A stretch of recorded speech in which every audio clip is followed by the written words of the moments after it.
Hi, I'm Dan with See Inside Sewer Scope. I'm at 809 West Crestline Place. Got a 3-inch cast iron clean out, which has been kind of closed up here. It was actually originally a 4-inch, but then they shut it down and made it a 3-inch, so that's always good news, easier cap. And not so big of an access. I'm going to go ahead and level it out now. That way we get a total proper length of the sewer line.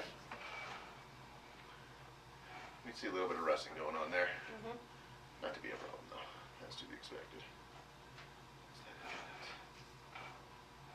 Okay.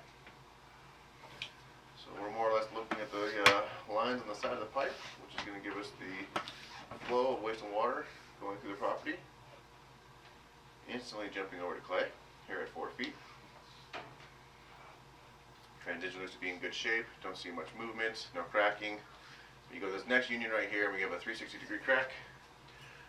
And that's not really going to be a problem because we don't see any movement or no infiltrations in that area. So we don't know if that was done yesterday or the day it was installed. But we do know it's still holding its seal and integrity of the line.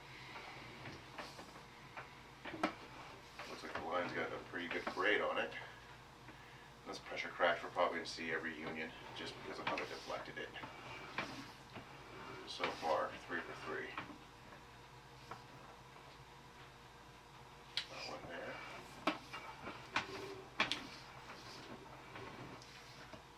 See a little bit of root infiltrations coming on the top left and right side.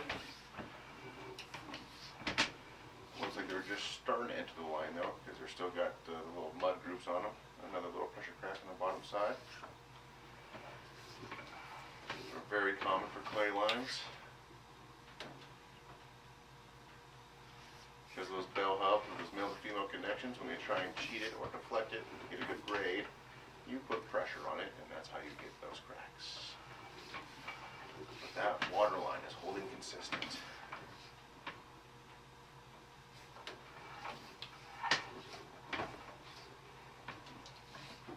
If you start to see that water line go up to the top of the line and oval off, that will show us that the line has had a backup before. And that's not seems to be the situation here because it is staying pretty low on the sewer line.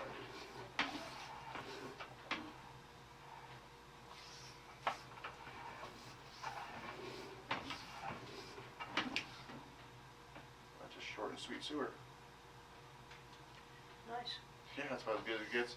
So what this shows right here is the city went ahead and realigned their sewer line. So that means they had their own inspector come through and individually look at these residential taps. At that point, if you have a bad tap, you get a letter, and you obviously had a good tap entry here. You do see a little bit of the old clay line up top, but that gave them enough room to add in their lining and have a good access point for your sewer line. Total length of the sewer line, 48 feet. Materials, cast iron, clay, a little bit of roots. I don't think we'll need to get a cleaning in the next 3 years, but probably after that, you probably want to keep up with it every other year. Thank you very much. This concludes the video.